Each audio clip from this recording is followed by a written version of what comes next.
All right, one sec. Oh, Johnathan Schaffer. Johnathan Schaffer knows what he's talking about, so I can already tell you this guy knows what he's talking about.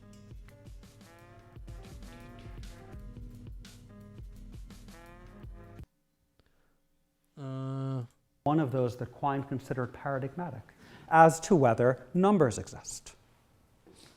I think it's very obvious that the answer to that question is yes. And you can see that the answer to the question must be yes just by asking yourself, is there a number between 5 and 7? That's easy. But if there's a number between 5 and 7, it follows by elementary logical operations that there's a number. Or ask yourself, are there prime numbers? Well, we all know that's again an obvious question. There are prime numbers. It follows by elementary logical operations, in this case they're called adjective drop, that if there are, just as we can infer from the existence of red roses that there are roses, we can infer from the existence of prime numbers that there are numbers. Something's gone wrong. What had seemed like it was supposed to be a reflection of the deepest kinds of metaphysical questions turns out to have a trivial and superficial yes answer. And what's worse? All right, so the thing here is, this is a version of Moore's paradox. Not Moore's paradox. Moore's existence, proof of the existence of the external world. Moore proved the existence of the external world by saying, here's a hand, there's a hand. Hands are external things, therefore the external world exists. Just because you assume that you have something to get, just because you have something at the get-go, you've already built in all the assumptions that you need to get to the conclusion. So that's the thing. If you say, okay, is there a number between 5 and 7? You say, well, there's a number between 5 and 7, of course, therefore there's numbers. But again, you've already assumed what you're saying in the setup of the question, saying like, okay, here's a hand. Well, then by assuming here's your hand, you flip the whole problem on its head because you already have something that has the property that you want to exist. Now let's see what Johnathan Schaffer says next. Just to connect back to Quine's methodology for a moment. Part of Quine's methodology was that we need to look at the details of our best scientific understanding of the world in order to truly determine what's out there. But yet, the way that we seem to have come to a yes answer to the question of whether numbers exist involved no detour whatsoever through the details of quantum mechanics. I didn't need you to walk you on a tour of sophisticated physical theorizing. I just needed to remind you of something you learned when you were 5 or 6 years old, probably, or earlier. So we not only have found a question that I think has a superficial and uninteresting yes answer, but it's one whose answer required no knowledge whatsoever of our best scientific theorizing. So in light... Okay, yeah, that's the thing. It's like saying, was Hamlet's father murdered? Yes, therefore Hamlet exists. Yeah, you've already, in some sense, begged the question. Is what's you could call it begging the question in some sense. Not exactly. But the idea is that, if it's built into the presupposition that you've made when you set up the question, then you're going to get the answer out because you've set it up that way. Now, if I say here's a hand and hands are external things, therefore the external world exists because hands exists. Well, I've built it in by saying here's a hand and hands are external things. These are assumptions. And so the problem with numbers is if you're talking about them, then you're going to be talking about something that you kind of think exists because numbers you're talking about, there's something between 5 and 7, then yeah, it exists. But you've not said, as Schaffer said, you've not said anything deep. You've not said anything there because you've set the problem up in that way. And so that's actually his argument, is that this is not, it's not really begging the question. It's a form of a trivial argument. You've not actually proved what you thought. You've not proved anything deep. And so now he's moving on to the next little bit where he's going to try to make some sort of greater claim. But he's saying that these sorts of, the way you're setting up a question can actually build in a lot more information than you might have realized. So it's a form of in light of the fact that metaphysical questions, as Quine and his followers conceived them, have seemed trivial, a number of philosophers, including Kit Fine, Gideon Rosen, Karen Bennett, and myself, have pursued a re-understanding of metaphysical questions that harkens back to Plato, and I'd say primarily to Aristotle, though Aristotle describes this, though he credits many of the ideas to Plato. So you can think of this as something that Aristotle extracted from Plato's thinking. And that's the idea that what metaphysical questions are about the order of fundamentality. They're about what grounds what. In fact, when Aristotle himself considers the question of number, he very briefly mentions the prospect of denying that numbers exist and dismisses it immediately. Oh, that's be a silly thing to say. And he says the real interesting question about numbers is not whether they exist, because of course they do. The interesting question about numbers is how they exist. How do they come into the world? And here we can distinguish a wealth of interesting, vital positions about the status of numbers in reality.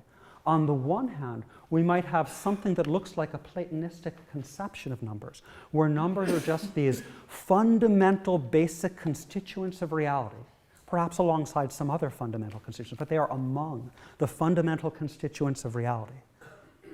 No further account can be given of how they came to being. They're there from the start, as it were. Not the start in time, but the start in the order of grounding, in the order of fundamentality. But we might also have a view that Aristotle himself sometimes seems to favor, where numbers are not fundamental entities, but they are to be abstracted from the goings-on in the concrete world around us. So numbers are these abstract entities. The number 2 is something that we can never touch or see or taste or bump into. It's some abstract creature. Aristotle had this idea that there's the goings-on in the concrete realm, and then these more abstract ideas are to be, well, abstracted from how things are around us. So we might... Okay, so yeah, this is like he's moving on. Like once you got past the question, do numbers exist? Like again, there's a question like, do numbers exist? Well, there's like some numbers right here. Like, what are you gonna do? You say they don't exist? They're like right there. Like there's numbers. Like there's the number 3, there's the number 8, and then there's the number 4, and so that's the 384. I mean, like that's the thing. Like there are numbers. Like you're very hard. Like you can see also here in like you posted the YouTube link, there's the number 330 because you were 330 seconds in. So the question is, do numbers exist? Is in some sense, it's trivial because they are just right there. The question, how do they exist or where did they exist? This is the more interesting question, and that's where he's moved on to. I don't know how much you want me to keep going into this, but like this is the question, like how do we actually interact with numbers? What do they mean in like the world? These are sort of the more interesting questions. So yeah, I mean, this is the thing. It's like I said, Schaffer knows usually what he's talking about. He's a contemporary metaphysician. I don't think I agree with Schaffer. I'm trying to remember what his position is on numbers. But like, this is the thing. If you think you can just abstract numbers away from reading it off the world, it's really complicated to do that. It's not like easy at all. Like Aristotle say, oh, you have a collection of things. You can you line it up with 2. There was Frege had like an equinumerous property. It's very different. Yeah. You like his move from how do numbers exist? I can get behind that. Saying whether numbers exist is trivial is just kind of inflammatory to me. Well, it is, but the question is, how do you get people to focus on the right kind of phenomenon? The problem is, again, not so easy to get people to like.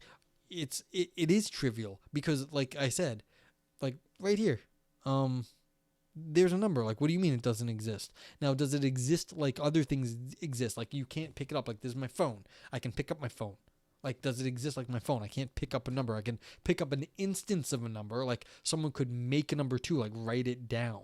But, like, that's not, like, the, like, uber number 2, like, the form of the number 2. But, yeah, it is very inflammatory to say, well, clearly they exist and it's trivial. But in some sense, people want, like, because it's an abstract thing, the people are like, well, it doesn't have like physical reality. But again, there's still instances of them all over the place. Like again, like is this like the concept of the phone? No, it's just a phone. is this the concept of a quarter? Is this like money? Well, it is a quarter and it represents like cash value in the United States of America. But like, again, is that like the absolute money? But like, does money exist? Of course it does. It's right here. But like, does like value exist? Well, now you're asking a murkier question. Like, what do you mean value? It exists like somewhere. But like, we give the money the value. But again, it is a bit of an inflammatory question. That's true. But whether money exists is trivial. Does value exist? Well, that's also trivial, because if the money has value, then therefore the money has value. But you see, you're right. It's kind of it's a setup. Like, he's a smart dude. He's trying to grab someone's attention, and this is a public public lecture at the Royal Institute. Yeah. So wherever this is, in London somewhere. You might think that there are in the concrete world pairs of things, and the number 2 is somehow an abstraction from all the pairs to be found in the world, or something along those lines. I'm just giving you a flavor of a different conception of the metaphysics of numbers that's based on a kind of grounding style approach to metaphysical inquiry. A third option, which harkens back at least to the great German philosopher Immanuel Kant, is to think of numbers as mind-dependent. And to say that something is mind-dependent is not to deny that it exists. It's rather to say that its existence is dependent on minds, on our minds, and our minds exist.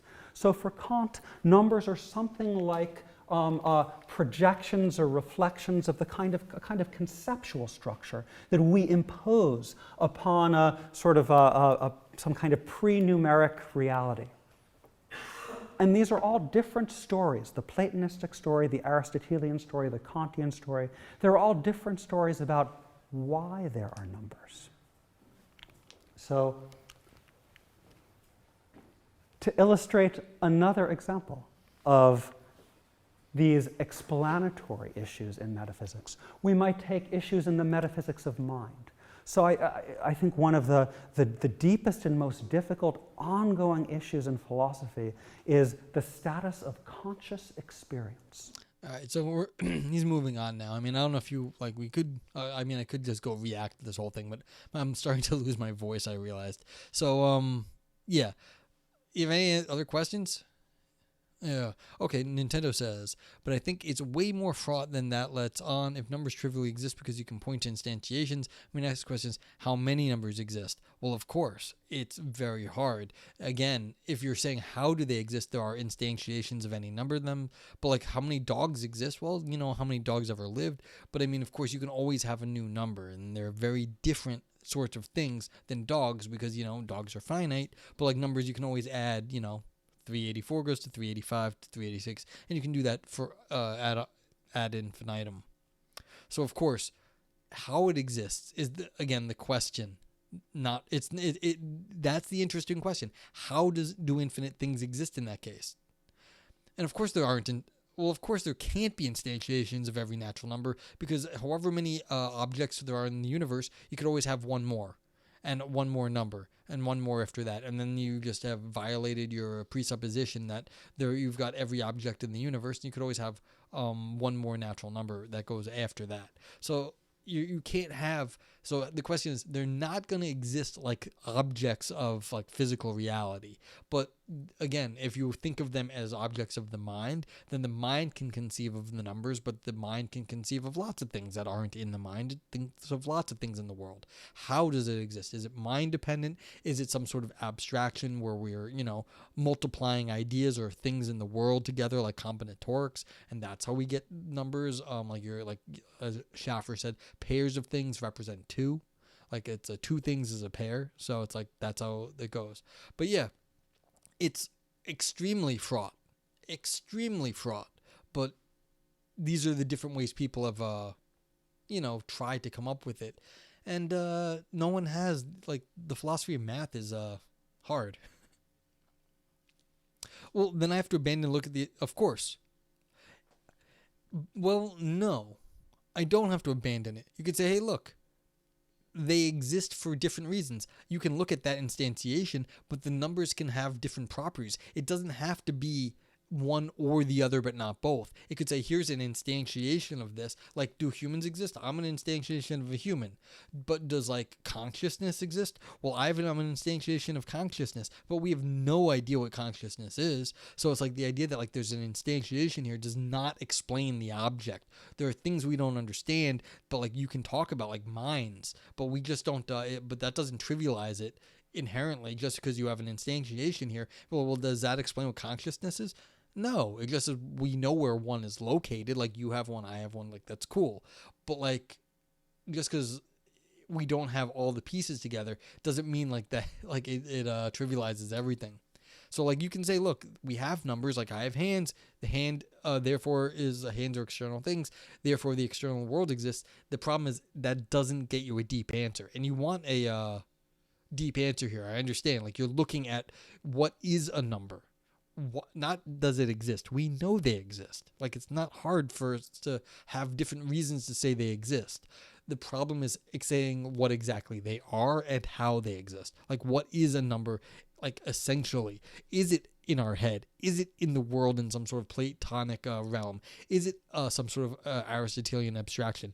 Difficult. We don't have answers to those. But the idea that they exist, no, that's not a problem. No one really has a problem with that. Now, if you say only things exist that have, like, a physical reality, then yeah, we're going to have problems because there'll be numbers that have never been instantiated. But does everything need to be tied to physical reality? Maybe, but then you can go the Kantian route, and I think maybe that's where Schaffer is going, where we're saying, look, they exist, but as ideas in our head, the ideas in our head depends on our brain. The brain has physical reality. So yeah, you can do this sort of thing, but you're not, like, it's not, again, saying they exist, worrying about their existence is not what's critical. How they exist and, like, what are they doing and what are their properties. That's what's kind of critical here. And I mean, Schaffer's not, like I said, Schaffer's a smart guy. He knows what he's doing here. This is the thing, like, does the external world exist? Because this is a hand. Do I have a hand prove that we're not in the matrix? Like, does that prove it? Like, is there an external world because I have a hand, and does that prove we're not in the matrix? Clearly not. Like, it's obvious that, like, that I have a hand, that it doesn't prove that we're not in the matrix right now. So it doesn't prove that the external world exists, like, in the sense that we could be in a brain in a vat. But you arguing from, well, here's a hand, and hands exist, and hands are external things, therefore the external world exists. I mean, then you're saying, well, this isn't a hand. If you're saying that didn't exist, because we could be in the matrix, and then this isn't a hand, and then it's digital. The idea that the hand is a digital representation and not actually a hand is describing how this hand exists, not that it doesn't exist, that it exists as a digital representation in your mind. And so again, that's the more interesting answer to the question there. But then you get to argue about the metaphysics of, well, it still exists as a digital representation somewhere in the world. And does that digital representation mean there's an external world too? Now, maybe it does, but we don't experience the real world then. Well, you see, now we're getting more interesting questions, though. But, like, yeah, that's the thing. Like, you can say things exist, but, like, what do you really want to know? The existence is very weak on its own. Like, do numbers exist? Sure. Does that tell you what you want to know about them? No.